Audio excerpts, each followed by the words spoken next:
సత్యం శివం సుందరం శ్రోతలకు నా హృదయపూర్వక నమస్కారాలు తెలియజేస్తూ ఈ వారం బేట్ ద్వారకాను దిగమింగుతున్న జిహాదీల గురించి తెలుసుకుందాం. బేట్ ద్వారకా గుజరాత్లోని వాకాపట్నం నుండి 3 కిలోమీటర్ల దూరంలో ఉన్న ఒక చిన్న దీవి. ఇక్కడ శంఖాలు ఎక్కువగా దొరకడం చేత ఈ దీవిని శంఖోదర అని కూడా పిలుస్తారు. కచ్ సింధు శాఖలో ఉన్న ఈ దీవి 13 కిలోమీటర్ల పొడవు, 4 కిలోమీటర్ల వెడల్పు కలిగి ఉంది. ఇది ద్వారకాపట్నానికి ఉత్తరంగా 30 కిలోమీటర్ల దూరంగా ఉంది. స్వాతంత్రానికి ముందు ఈ దీవి బరోడా గైక్వాడ్ రాజుల పరిపాలనలో ఉండేది. స్వాతంత్రం తర్వాత ఈ ప్రాంతం సౌరాష్ట్రంలో అంతర్భాగమైంది. తర్వాత జామ్నగర్ 2013లో జామ్నగర్ జిల్లా నుండి దేవభూమి జిల్లాను ఏర్పరిచినప్పుడు ఈ దీవి ప్రస్తుతం దేవభూమిలో జిల్లాలో ఉంది. ఇక్కడ త్రవ్వకాల్లో లభ్యమైన రాతి లంగర్లు మొదలైన వస్తువుల ఆధారంగా రోమన్లతో వాణిజ్య సంబంధాలు ఈ దీవికి ఉండేవని తెలుస్తూ ఉన్నది. ఈ దీవిలో ద్వారకాధీశుని, కేశవరాయజీ, కృష్ణుని దేవాలయాలు, హనుమాన్ దండి, వైష్ణవ మహాప్రభు బేటక్లు, సిద్ధి బాబా పీర్ దర్గా, హాజ్ ఖర్మాయి దర్గా, ఓ గురుద్వారా కూడా ఈ దీవిలో ఉన్నాయి. ఈ దీవి శ్రీకృష్ణుడు నివసించిన ప్రదేశం. వాకా నుండి ఈ దీవికి తీసుకువెళ్ళే పడవల్లో ప్రయాణికుల్ని ఆ పడవ సామర్థ్యానికంటే ఎక్కువ మందిని ఎక్కిస్తారు. 20 నిమిషాల ప్రయాణానికి 20 నుండి 100 రూపాయల వరకు తీసుకుంటారు.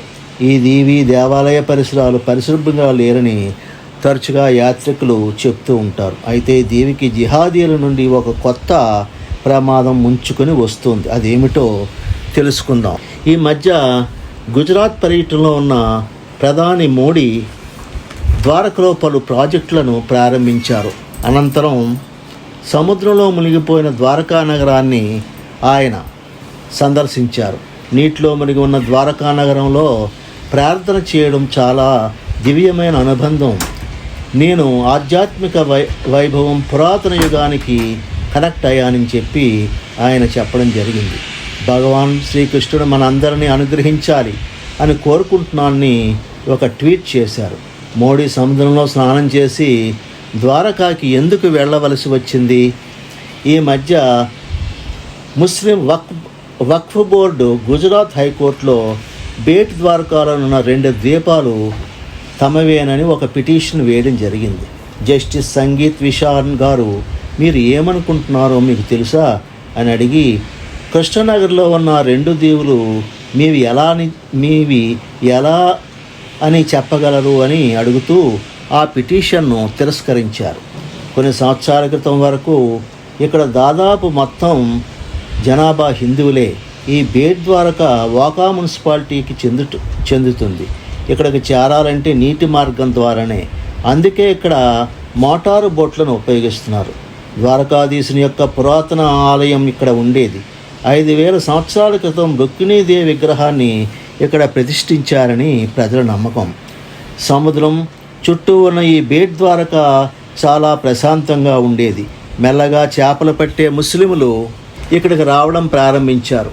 దయగల హిందువులు వారిని కూడా అక్కడ ఉండి చేపలు పట్టేందుకు అనుమతినిచ్చారు. కాలం గడిచే కొద్దీ చేపల వ్యాపారం మొత్తం ముస్లింల చేతికి చేజారింది. బయట నిధుల కారణంగా వారు మార్కెట్లో తక్కువ ధరకే చేపలను విక్రయించడం ప్రారంభించారు. అందువల్ల హిందూ మత్స్యకారులు నిరుద్యోగులు అయ్యారు. అందుచేత వారు ఉపాధి కోసం ఈ బేట్ ద్వారకా నుండి బయటికి వెళ్ళడం ప్రారంభించారు.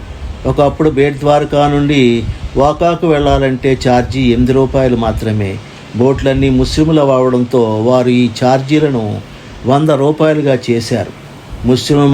ముస్లింలకి మాత్రమే 8 రూపాయలు మాత్రం చెల్లిస్తారు. మరి హిందువులు ఈ ద్వీపం దాటి మరలా వెనక్కి రావాలంటే 200 రూపాయలు అవుతుంది. అందుకే హిందువులు ఉపాధి కోసం అక్కడ నుండి వలస వెళ్ళడం ప్రారంభించారు. బేట్ ద్వారకాలో 8 దీవులు ఉన్నాయి. అందులో 2 ప్రధానమైనవి. ఈ 2 దీవుల్లో 7,000 కుటుంబాలు నివసిస్తున్నారు. అందులో దాదాపు 6,000 కుటుంబాలు ముస్లింలవే. శ్రీకృష్ణుని పూజిస్తున్నప్పుడు మేర ఇక్కడ ఆయన విగ్రహంలో లీనమైందని పురాణ కథలు చెబుతున్నాయి. ఈ దేవభూమి బేట్ ద్వారకాలోని శ్రీకృష్ణుడు తన స్నేహితుడైన కుచేలునికి ఆతిథ్యమిస్తాడు. పెరిగిన ముస్లిం జనాభా ఈ బేట్ ద్వారకాపై పూర్తి పట్టు సాధించి ఈ పురాతన శ్రీకృష్ణ దేవాలయం చుట్టూ ఇళ్ళు మజార్లతో అక్రమ నిర్మాణాలు చేపట్టారు. అక్కడ మిగిలి ఉన్న హిందూ జనాభా ప్రభుత్వానికి తన గొంతు వినిపించినా ప్రయోజనం లేకపోయింది. హిందూ సామాజిక కార్యకర్తలు దీనిని గ్రహించి ప్రభుత్వాన్ని హెచ్చరించారు.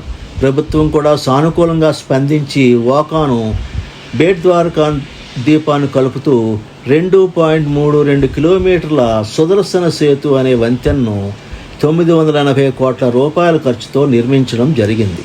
ఇది భారతదేశంలోని అతి పొడవైన తీగలతో నిర్మాణం చేయబడ్డ వంతెన. ఈ వంతెన ఫుట్పాత్ ప్రక్కన భగవద్గీత శ్లోకాలతో శ్రీకృష్ణుని చిత్రాలతో అలంకరించబడింది. ఈ వంతెనపై అమర్చబడిన సోలార్ ప్యానెల్స్ 1 మెగావాట్ విద్యుత్తును ఉత్పత్తి చేస్తుంది. ఇలా మనం మన దేశాన్ని కాపాడుకోవాలి. శ్రీ మోడీ లాంటి రాజకీయ నాయకులు ఉన్నప్పుడే ఇలాంటివి సాధ్యపడతాయి. ఈ వీడియో మీకు నచ్చినట్లయితే సబ్స్క్రైబ్ చేయండి, షేర్ చేయండి, కామెంట్ చేయండి. జై హింద్.